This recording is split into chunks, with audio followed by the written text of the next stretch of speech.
Merci de nous rejoindre sur A24 News. Madame, Monsieur, bonsoir. À la une de l'actualité.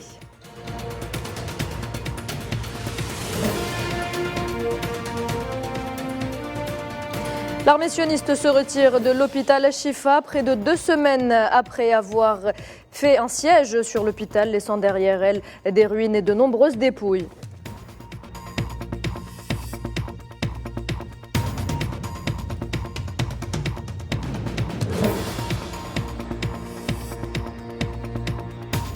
Passation de pouvoir entre Mohamed Shtayyeh, ancien Premier ministre palestinien, et le nouveau Premier ministre Mohamed Mustafa.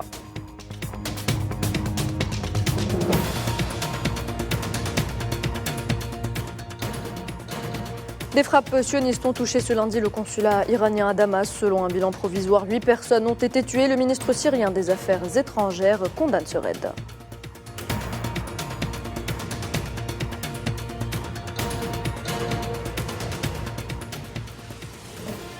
Et en Espagne, la formation de gauche Sumar soupçonne Pedro Sánchez de faire pression et d'utiliser son influence à l'ONU en faveur du Maroc dans son occupation du Sahara occidental.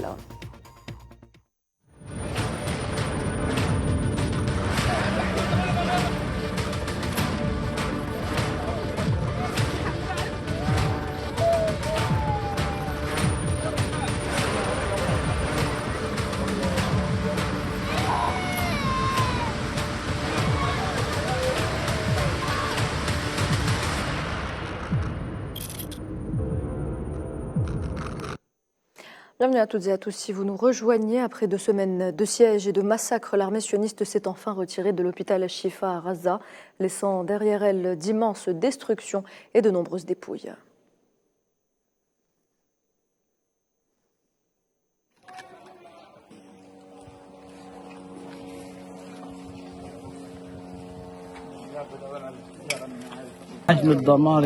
Comme vous pouvez le constater, les destructions sont considérables dans l'enceinte d'Ashifa.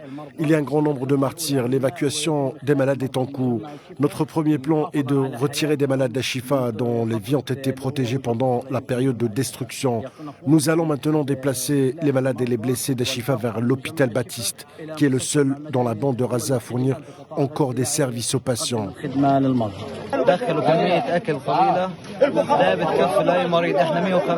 Ils ont laissé entrer une très petite quantité de nourriture qui n'était pas suffisante. Nous étions 150 patients et 50 membres du personnel médical. La nourriture n'était pas suffisante du tout. Aucun traitement, aucun médicament, rien.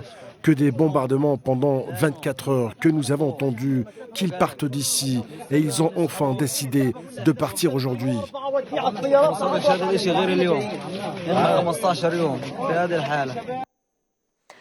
Le plus grand hôpital de l'enclave palestinienne est donc aujourd'hui en ruine. Les secouristes dépêchés sur place après le retrait de l'armée de l'occupation n'ont rien pu sauver. Tout a été détruit.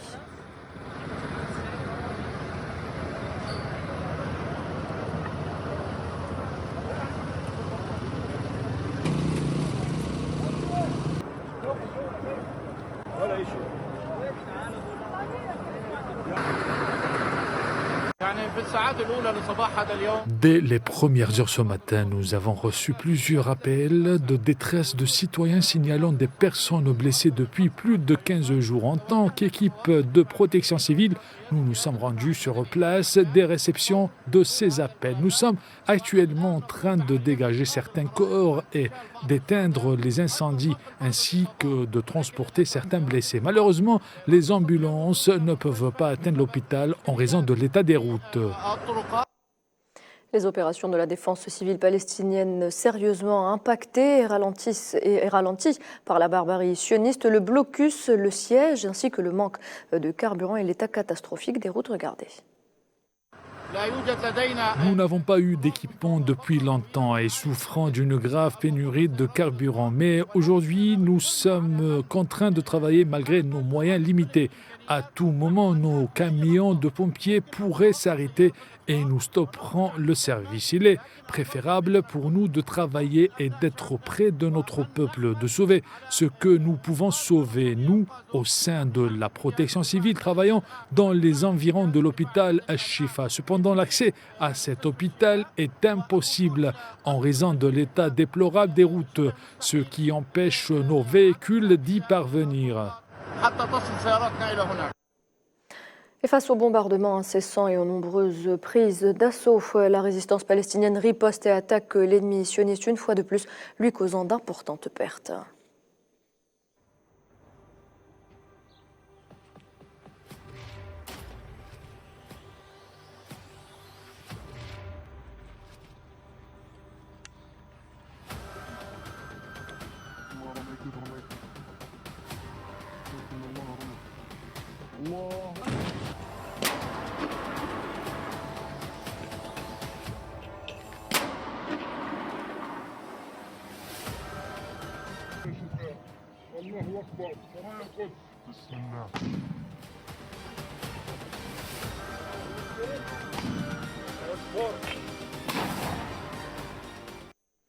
À retenir également que 2 Palestiniens ont été tués et plusieurs autres blessés dans le camp de Nusayrat, dans le centre de l'enclave palestinienne. Et des sources locales ont indiqué que des avions de l'occupation avaient bombardé un véhicule dans le camp, ciblant délibérément les victimes.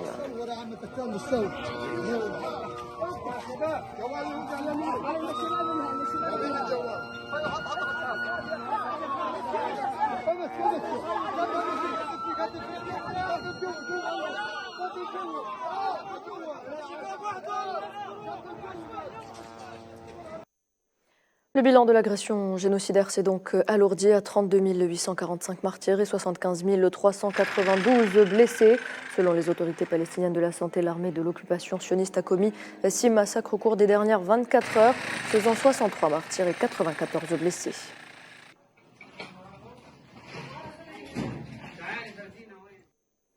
Et au moins 100 écoles de l'Office de secours et de travaux des Nations Unies pour les réfugiés de Palestine ont été touchées par les bombardements de l'armée sioniste dans son agression génocidaire. Dans un message publié sur la plateforme X, l'UNRWA a affirmé que certaines écoles avaient été gravement endommagées et beaucoup ont été utilisées comme abris par les familles déplacées.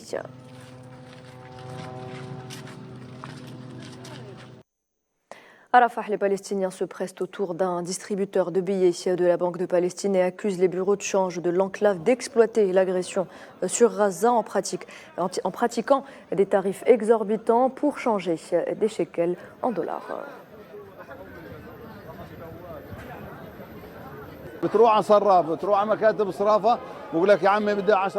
Vous allez dans les bureaux de change et ils vous demandent 15%, 700 shekels, et ils vous disent d'en prendre 600, c'est une injustice. Tout est cher, il n'y a pas d'argent. Les gens ne cherchent pas le bien de leur pays. Il y a des gens qui sont des marchands de guerre.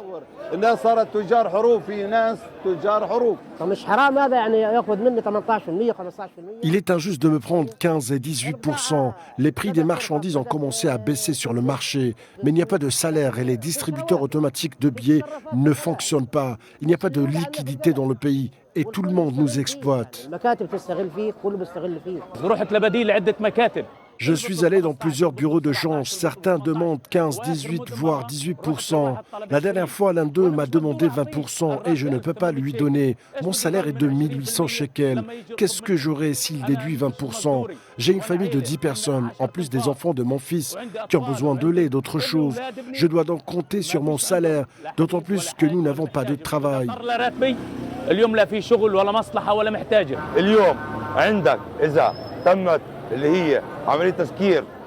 Si les banques et les distributeurs automatiques de billets ferment, ce sera une tragédie pour les commerçants, les citoyens et tous les clients qui traitent avec les banques. Nous appelons tout le monde à soutenir la banque afin qu'elle dispose de liquidités et que la vie puisse continuer à Rafah et dans la bande de Gaza.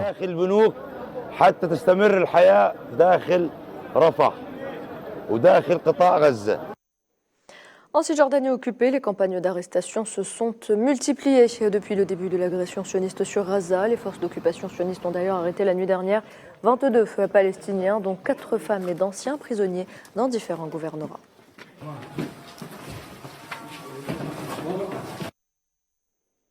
Et Ce matin, les forces d'occupation ont également arrêté un Palestinien à Jénine après avoir perquisitionné son domicile et détruit tout ce qui s'y trouvait. Les soldats de l'occupation ont ensuite pris d'assaut les villes de Ya'bad et de Araba.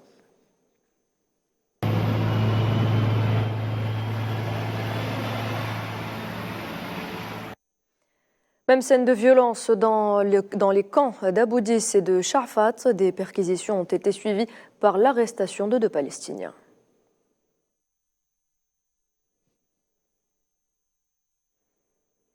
Et puis nous l'évoquions en titre, l'ancien Premier ministre palestinien Mohamed Shtayyeh a reçu ce lundi le nouveau Premier ministre Mohamed Mustafa pour une passation de consignes.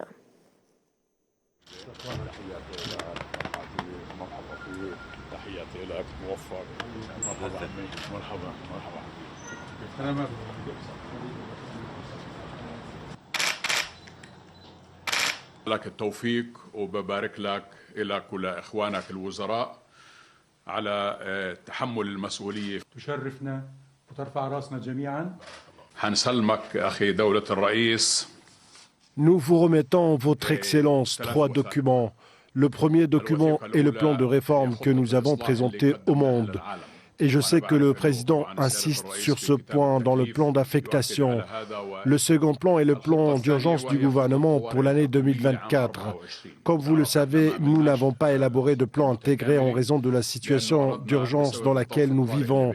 Nous sommes en état de guerre et nous avons donc élaboré un plan d'urgence à suivre tout au long de l'année 2024.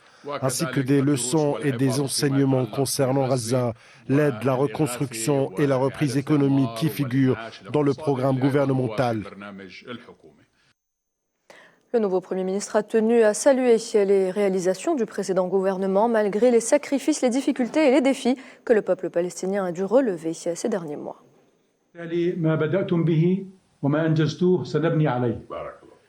Ce que vous avez commencé et ce que vous avez accompli, nous allons le développer. Et les dossiers que vous avez mentionnés sont des dossiers extrêmement importants.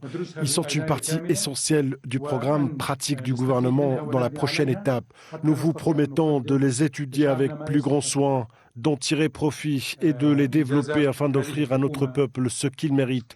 Les réalisations de ce gouvernement ont été très appréciées, malgré les sacrifices, les difficultés et les défis que notre peuple a dû relever au cours de la période précédente, en particulier à la lumière de la poursuite de l'agression israélienne à Gaza. Mais elles ont également été précédées par l'occupation et ses pratiques, ainsi que par la colonisation et ses pratiques. Toujours dans le dossier palestinien, à l'occasion de la commémoration de la Journée de la Terre, l'Algérie a, dans un communiqué du ministère des Affaires étrangères, réaffirmé sa solidarité avec le peuple palestinien dans sa résistance à l'armée de l'occupation sioniste et à ses plans criminels visant à le priver de ses terres et de son droit à l'établissement de son État, l'assurant de son soutien ferme et indéfectible dans cette épreuve et la défense de son droit à l'édification d'un État indépendant.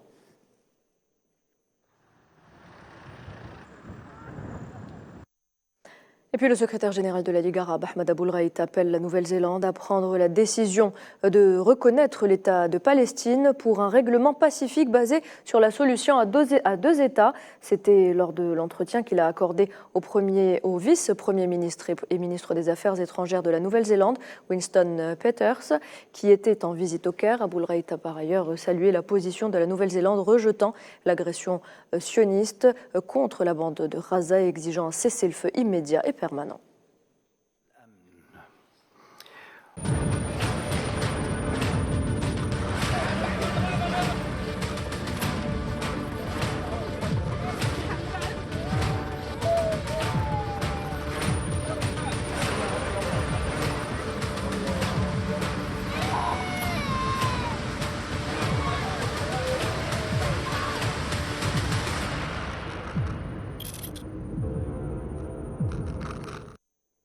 Actualité à retenir également ce lundi, un média d'État iranien a confirmé qu'une frappe sioniste avait détruit une annexe de l'ambassade d'Iran en Syrie, peu après qu'une ONG ait fait état de 8 morts dans un raid ayant visé cette annexe à Damas.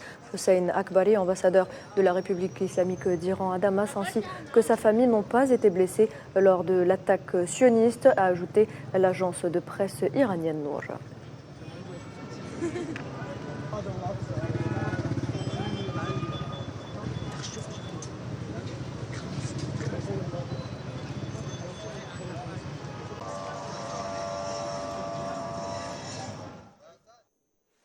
Tout autre chose à présent, la contestation suite à la décision du gouvernement espagnol de Pedro Sánchez de soutenir le plan marocain d'autonomie sur le Sahara occidental atteint même ses partenaires politiques. La formation de gauche Sumar, qui s'est alliée, rappelez-vous, avec le parti socialiste ouvrier espagnol, le PSOE, de Sánchez pour le reconduire à la tête de l'exécutif, affiche aujourd'hui sa méfiance et réserve quant à cette position. Le député Sumar Enrique Santiago a déposé une demande au Congrès espagnol pour exiger de Sánchez des informations écrites sur sa position, soupçonnant également le ministère des Affaires étrangères de son pays d'utiliser son influence à l'ONU en faveur des intérêts du Maroc.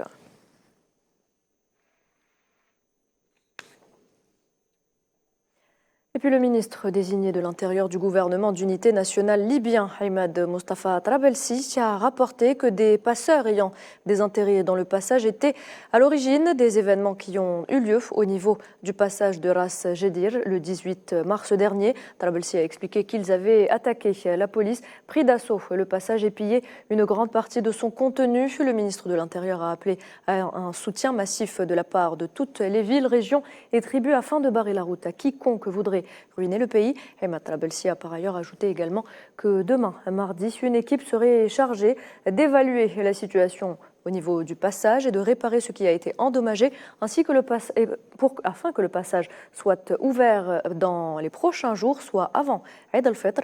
Le poste de Ras Jedir entre la Libye et la Tunisie était le théâtre d'affrontements sanglants entre groupes armés, ce qui a conduit à sa fermeture par les autorités tunisiennes et libyennes.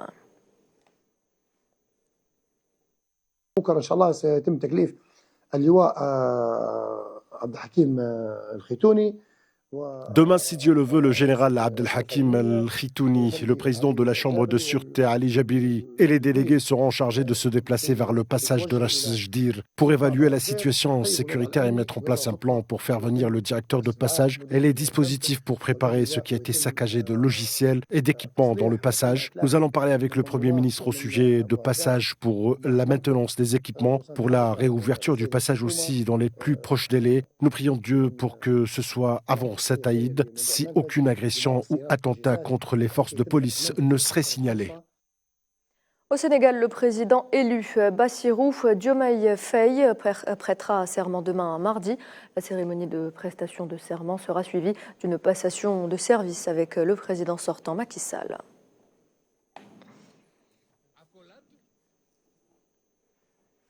Et au Mali, plus de 80 partis politiques et organisations de la société civile réclament l'organisation dans les meilleurs délais d'une élection présidentielle et la fin de la transition dans ce pays sahélien dirigé donc par les autorités militaires. Ils soulignent tous dans 2 communiqués distincts que la durée de la transition a pris fin le 26 mars dernier.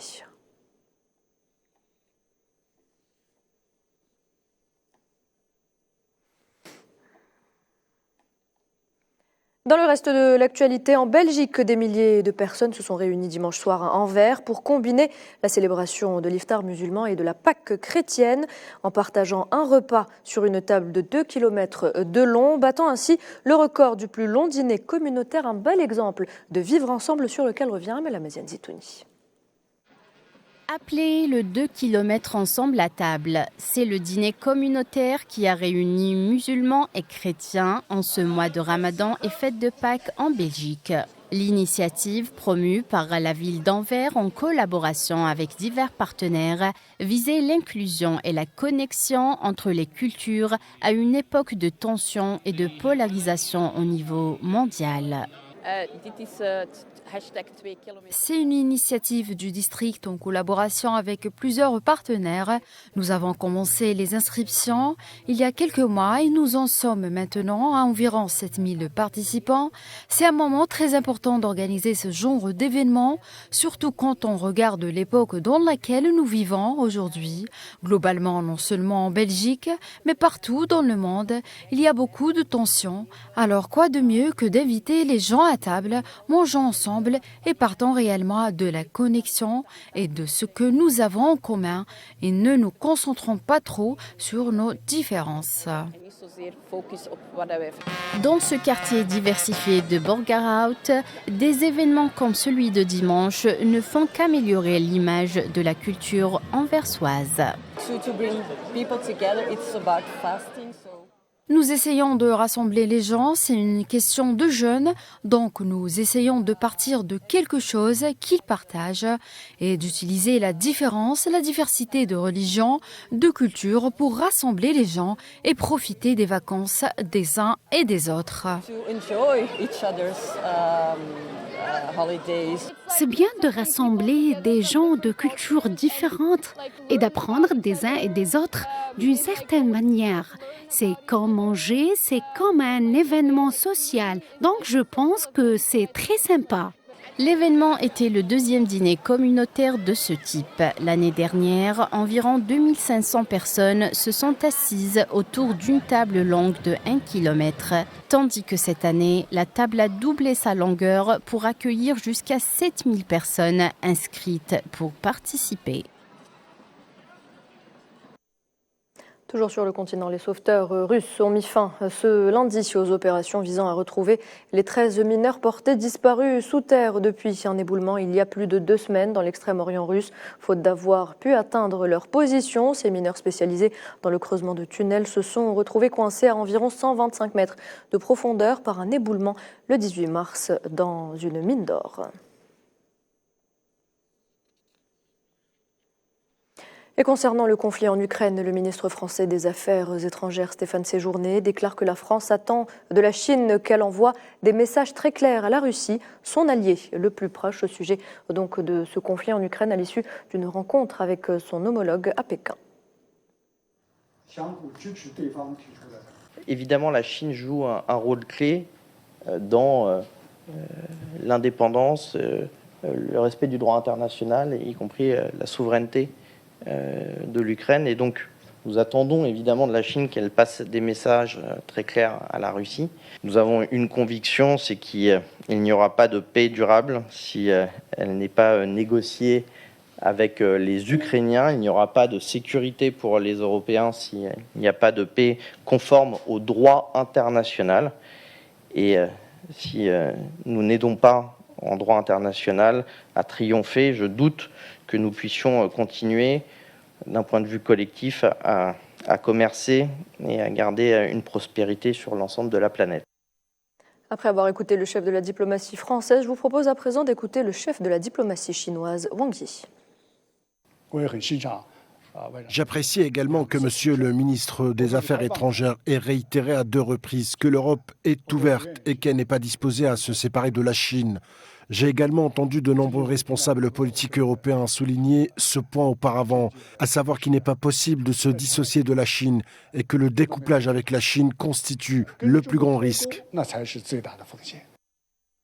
À propos de la Chine, Pékin affirme par ailleurs suivre de près la situation suite au naufrage d'un bateau de migrants au large des côtes mexicaines qui a entraîné la mort de 8 de ses ressortissants. Les corps de ces 8 migrants chinois ont été retrouvés le 29 mars dernier sur une plage du sud du Mexique, sur l'une des routes empruntées par les migrants cherchant à atteindre les États-Unis. La Chine suit de près l'incident du naufrage du bateau. L'ambassade de Chine au Mexique est restée en contact étroit avec la partie mexicaine afin de vérifier les informations sur les victimes, de fournir une assistance aux citoyens chinois survivants et de demander à la partie mexicaine d'accélérer son enquête sur l'incident. Une équipe de travail de l'ambassade du Mexique s'est précipitée sur les lieux de l'incident pour gérer la situation. En Turquie, le maire d'opposition Ekrem İmamoğlu a annoncé sa réélection à la tête d'Istanbul, la plus grande ville du pays qu'il avait conquise en 2019. Fraîchement réélu, il s'est adressé à ses partisans alors qu'il apparaît peu à peu comme le nouveau principal opposant du président turc Recep Tayyip Erdogan.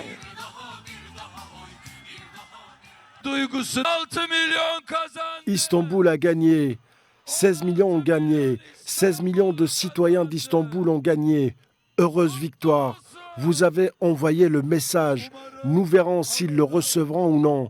J'espère qu'ils le recevront. Aujourd'hui, le peuple a dit « Je suis pour la paix, la tranquillité, la démocratie et la justice ». N'est-ce pas vrai ? Nous sommes des amoureux de la démocratie. Nous sommes la jeunesse turque qui croit fermement en la démocratie. N'est-ce pas le cas ? Demain, nous mettrons les voiles. Demain, nous nous réveillerons avec une belle et brillante journée de printemps. C'est magnifique. De son côté, Recep Tayyip Erdogan s'est félicité du bon déroulement du scrutin, affirmant que le grand vainqueur était la démocratie.